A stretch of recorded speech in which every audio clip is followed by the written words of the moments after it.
సరే ఈరోజు థియేటర్స్‌లో 'అనగనగా ఒక రాజు' నవీన్ పోలిశెట్టి హీరోగా చేసినటువంటి మూవీ రిలీజ్ అయింది. హ్మ్. ఎలా ఉంది సార్ మూవీ? మూవీ ఎలా ఉంది అనేదానికి మూవీ బానే ఉంది. హ్మ్. మూవీకి సంబంధించి చాలా విషయాల్లో, చాలా సందర్భాల్లో థియేటరు నవ్వుతున్నట్టు, నవ్వులు పంచుతున్నట్టు థియేటర్‌లో రెస్పాన్స్ అయితే బానే ఉంది. హ్మ్. కథ విషయాన్ని చూసుకుంటే మనం ఒక గోదావరి జిల్లాలో ఒక భూపతి వంశానికి చెందినటువంటి వ్యక్తి 7 తరాలుగా వాళ్ళు ప్రాంతంలో అన్ని కార్యక్రమాలు చేస్తున్నటువంటి ఒక కుటుంబం. ఆ కుటుంబం ఇప్పుడు ప్రెజెంట్ ఎలా ఉంది పొజిషను? ఒక పెళ్ళికెళ్ళి, ఆ పెళ్ళిలో ఒక చిన్న అవమానం పడి, హ్మ్. 7 తరాలు గుర్తుండిపోయేలాగా పెళ్లి జేసుకోవాలి అని జెప్పేసి ఒక ఎయిమ్‌తో ఉన్నటువంటి వ్యక్తికి, ఓకే. మీనాక్షి ఎవరు? మీనాక్షి ఎలాంటి క్యారెక్టర్ జేసింది? ఆ పెళ్ళెలా జేసుకున్నాడు? పెళ్లి కోసం ఎన్ని పాట్లు పడ్డాడు? హ్మ్. ఇదంతా గూడా ఒక లైన్ కథ. ఓకే. ఫస్ట్ హాఫ్ వరకు చాలా కామెడీగా నడిచింది. అంటే హీరో ఇంట్రడక్షన్ దగ్గర నుంచి కథలోకి వెళ్ళే వరకు ఒక 10 నిమిషాలు ఆడియన్ కనెక్ట్ అవ్వడానికి కొంచెం టైం పట్టింది. టైం తీసుకున్నాడు. హుహు. హ్మ్. ఆడియన్ ఎప్పుడైతే మీనాక్షి క్యారెక్టర్ ఎంటర్ అయిందో, హీరోయిన్ క్యారెక్టర్ ఎంటర్ అయిందో, అక్కడి నుంచి ఆడియన్ ట్రావెల్ అవుతాడు. ఓకే. ట్రావెల్ అవుతాడు. ఆ క్యారెక్టర్‌తో పాటు ట్రావెలే ఆ క్యారెక్టర్‌లో జనరేట్ అయ్యే ఆర్గానిక్‌గా జనరేట్ అయ్యే ఫన్‌ని ఎంజాయ్ చేస్తారు ప్రతి ఒక్కళ్ళు కూడా. హ్మ్. ఆల్రెడీ వైరల్ అయినటువంటి సాంగ్స్ ఉన్నాయి. ఆ 2 సాంగ్స్ కూడా ఫస్ట్ హాఫ్‌లో ఉంటాయి. సెకండ్ హాఫ్‌లో ఒక పాట ఉంది. దాని తర్వాత సెకండ్ హాఫ్ స్టోరీ మొత్తం మారిపోతుంది. ఓకే.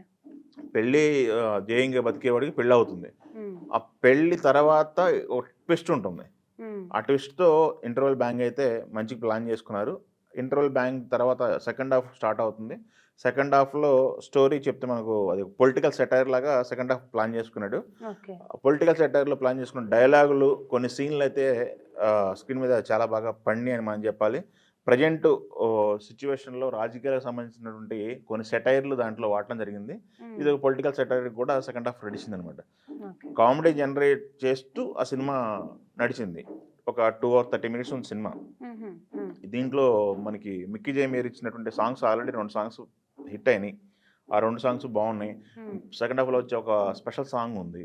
ఆ సాంగ్ ఒకటి కొంచెం యావరేజ్‌గా ఓకే. చల్తా టైప్ ఉంటుంది. ఓకే. బ్యాక్‌గ్రౌండ్ స్కోర్ బాగా చేశారాయన. మీనాక్షి తన పెర్ఫార్మన్స్‌తో అయితే ఆకట్టుకుంది. ఆ క్యారెక్టర్ తగ్గట్టుగా తను పెర్ఫార్మన్స్ ఇవ్వడం జరిగింది. 'రావు రమేష్' గారిది మీనాక్షి ఫాదర్ క్యారెక్టర్ ట్రైలర్‌లో రివీల్ చేశారు ఆల్రెడీ. హ్మ్. సో, అది మనం చెప్పొచ్చు. ఆయన క్యారెక్టర్ కూడా చక్కగా ఎంతవరకి చేయాలో అంతవరకు ఉంది. మిగతా క్యారెక్టర్‌లన్నీ గూడా 'చమక్ చంద్ర' క్యారెక్టర్ గాని, మిగతా క్యారెక్టర్‌లన్నీ గూడా వాళ్ళ క్యారెక్టర్ పరిధిలో ఉన్నంత వరకు బాగా చేశారు. హ్మ్. ఇక మనం ఎస్పెషల్లీ మాట్లాడుకోవాల్సింది 'నవీన్ పోలిశెట్టి' గురించి. Okay. 'Naveen Polishetty' one man show అని మనం జెప్పాలి. హ్మ్. ఫస్ట్ ఫ్రేమ్ నుంచి లాస్ట్ ఫ్రేమ్ వరకు తన పెర్ఫార్మన్స్‌తో తన స్పెషల్ పెర్ఫార్మన్స్ ఒకటుంటుంది. 'నవీన్ పోలిశెట్టి'కి సంబంధించి ఒక జోనర్ పెర్ఫార్మన్స్ ఉంది. ఆ ఓకే. పెర్ఫార్మన్స్ దీంట్లో గూడా ఉంది. మనం ఫస్ట్ సినిమా నుంచి చూస్తున్నాం. ఏజెంట్ సాయి శ్రీనివాస్ ఆత్రేయ సినిమా హ్మ్. దగ్గర నుంచి అవును. నెక్స్ట్ సినిమాలు 'జాతిరత్నాలు' దాని తర్వాత 'మిస్ సిట్టి', 'పొలిశెట్టి' ఇలా ఒక 3 సినిమాలతో ఆయన ఒక ఆడియన్స్‌ని క్రియేట్ చేసుకున్నారు. హ్మ్. తనకంటూ ఒక సెపరేట్ ఆడియన్స్ క్రియేట్ చేసుకున్నారు. ఆ ఆడియన్స్ మొత్తానికి కూడా ఈ సినిమా విపరీతంగా నచ్చుతుంది. సినిమాకు సంబంధించి అన్ని పాజిటివ్‌లే ఉన్నాయి. ఎక్కడైతే మనం లైన్ అనుకున్నామో, ఆ లైన్ ఇంత మునుపు కొన్ని సినిమాల్లో చూసినట్టు గుర్తొస్తుంటది. 'అలనాయుడు' సినిమాలో కొన్ని సినిమాల్లో హ్మ్. గుర్తొస్తుంటది. బట్ పెర్ఫార్మన్స్‌తో దాన్ని అధిగమించాడు పోలిశెట్టి అని మనం చెప్పుకోవాలి. పండక్కి వచ్చిన సినిమా కాబట్టి, పండగ వాతావరణం సెలబ్రిటీ మూడ్‌లోనే ఈ సినిమా నడుస్తుంది. ఓకే. అది ప్రేక్షకుడు ఎంజాయ్ చేస్తాడనమాట. ఇక్కడ కంపారిజన్స్ వస్తున్నప్పుడు హ్మ్. నెక్స్ట్ నిన్న సినిమా రిలీజ్ అయిన నిన్న సినిమా సినిమా బావుందా? మొన్న ఒకటి. మొన్నది బావుందా? అవును. ఈ కంపారిజన్స్ వస్తున్నాయి. కంపారిజన్స్ వస్తుంటే దీనికి అంటూ ఒక సెపరేట్ కామెడీ జోనర్ నమ్ముకున్నప్పటికీ దీంట్లో 'నవీన్ పోలిశెట్టి' టైమింగ్ వేరుంటుంది. అవును. అన్ని కామెడీ సినిమాలు ఒకేలాగా ఉండవు గదా! అవును. నిన్న 'భరత మహాశైల విజ్ఞప్తి' అదొక జోనర్ కామెడీ.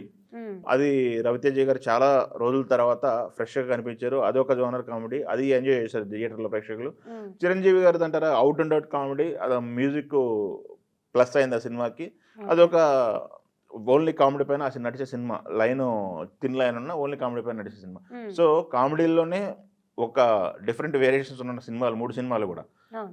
సో, ఏది బెటర్ అనేది చెప్పడానికి ఆబ్వియస్‌లీ ఇద్దరు స్టార్స్ ఉన్నారు కాబట్టి దానికెళ్తారు జనాలు. దాని హ్మ్. తర్వాత నెక్స్ట్ ఏ సినిమా అని చెప్పి చూసుకుంటారు. అవును. వాటిలో వాళ్ళకి నచ్చిన దగ్గరలో థియేటర్‌లో ఏ సినిమా ఉంది, వాళ్ళకి నచ్చిన హీరోకి సినిమాకి వాళ్ళు ఎళ్ళిపోతుంటారు. అవును. సో, ఏది బెటర్ మన డిబేట్ కంటే కూడా ఒక్కొక్క సినిమా ఎలా ఉందని మాట్లాడుకోవడమే బెటర్. బావుంటుంది. ఈరోజు రిలీజ్ అయినటువంటి 'నవీన్ పోలిశెట్టి' సినిమా అయితే ప్రశాంతంగా ఉంది. ఫ్యామిలీ ఆడియన్స్ అతను 'నవీన్ పోలిశెట్టికి' లేడీస్‌లో, ఆడపిల్లల్లో కొంచెం క్రేజ్ ఉంది. ఆ క్రేజ్‌కి ఈ సినిమా ఉపయోగపడుతుంది. అది డిసప్పాయింట్ చేయదు వెళ్ళిన వాళ్ళకి. వన్ లైనర్స్ అనేవి చాలా యాప్ట్‌గా ఎంజాయ్ చేయడానికి ప్లాన్ చేసుకున్నారు. ఆ వన్ లైనర్స్ అయితే ఎంజాయ్ చేస్తారు. Cinema okay. అంతా కూడా చాలా ప్రొడక్షన్ వాల్యూస్ చాలా బాగున్నాయి. ఓకే. రిచ్‌గా ఉన్నాయి. మనకి చేసినటువంటి పాటలు గానీ, హ్మ్. హీరో ఇంట్రడక్షన్స్ షాట్‌కి వాళ్ళు వాడినటువంటి ఖర్చు గానీ, ఆ ప్యాలెస్‌లు ఇవన్నీ కూడా సరదాగా ఉన్నాయి. గోదావరి వాతావరణాన్ని ఒకసారి మనం స్క్రీన్ మీద చూస్తే ఎలా ఉంటది హ్మ్. అనేది మనకి బాగా చూయించారు. ఓకే. నవీన్ పొలిశెట్టి టైం తీసుకున్నప్పటికి కూడా మిస్సెట్టి పొలిశెట్టి సినిమా తర్వాత కొంత గ్యాప్ వచ్చింది. అవును. ఆ టైం తీసుకున్నప్పుడు కూడా మంచి కంటెంట్‌తోనే థియేటర్‌లోకి రావడం జరిగింది. థియేటర్‌లోకి వెళ్ళిన ఆడియన్ అయితే డిసప్పాయింట్ అవ్వడం అనేది నాకున్నటువంటి ఫీలింగు. ఇది ప్రేక్షకులు కూడా అదే ఫీల్ అయ్యారు థియేటర్‌లో. ఓకే. చూస్తున్నంత సేపు. బయటకొచ్చిన తర్వాత ప్రేక్షకులు కొంతమంది ప్రేక్షకులతో మనం మాట్లాడడం జరిగింది. వాళ్ళు కూడా సాటిస్ఫై సినిమా గురించి. సో, ఇది రేసు, గెలుపు అనే మాటలు కాకుండా ఏ సినిమాకి ఆ సినిమా గురించి మాట్లాడుకుంటే అయితే ఇది మంచి క్లీన్ కామెడీ అని మనం చెప్పుకోవాలి. క్రింజ్ కామెడీ అయితే కాదు. సో, పండగకి పర్ఫెక్ట్ సినిమా. పండగకి ఒక పర్ఫెక్ట్ సినిమా అని మనం చెప్పుకోవాలి. పండగ ఓకే. వాతావరణంలో ఉంటుంది. గోదావరి గోదావరి, గోదావరి అవునవును. వాతావరణం సంక్రాంతి అన్నట్టు అట్మాస్ఫియర్ క్రియేట్ అయింది. ఆ సందడంతా కూడా ఈ సినిమాలో కనపడుతుంటది. ఓకే. సో, థియేటర్‌కెళ్ళిన ప్రేక్షకుడైతే డిసప్పాయింట్ అవ్వడు. అతను ఎంతో కొంత ఎంటర్‌టైన్ అయ్యి బయటకొస్తాడు. నవీన్ పొలిశెట్టి మళ్ళీ 3 హిట్లు కొట్టాడు. ఇది హ్మ్. 4గో హిట్ కింద మనం మాట్లాడాలి. అతను కెరియర్ అయితే డిఫరెంట్‌గా ప్లాన్ చేసుకుంటూ వెళ్తున్నారు. ఈ సినిమాతో కమర్షియల్ మీటర్‌లోకి నవీన్ పొలిశెట్టి ఎంటర్ అయ్యారని మనం చెప్పుకోవాలి. ఓకే. ముందు చేసిన సినిమాలన్నీ కూడా ఒక ఫార్మాట్‌లో ఎళ్లారు. హ్మ్. బట్ దీంట్లో కమర్షియల్ ఫార్మాట్‌లో నడుస్తున్న సినిమా. కమర్షియల్ ఫార్మాట్‌తో పాటు ఫన్ జనరేట్ చేయడానికి ట్రై చేశాడు. సో, ఒక ఫైట్ కూడా ఉంది దీంట్లో. మనం హ్మ్. రివీల్ చేయవచ్చో లేదో. హ్మ్. అతని పైన సెటర్ చేసుకున్న నా మొదటి ఫైటరా ఎట్లా ఉందో ఎందుకు చెప్పనన్నట్టు. ఓకే.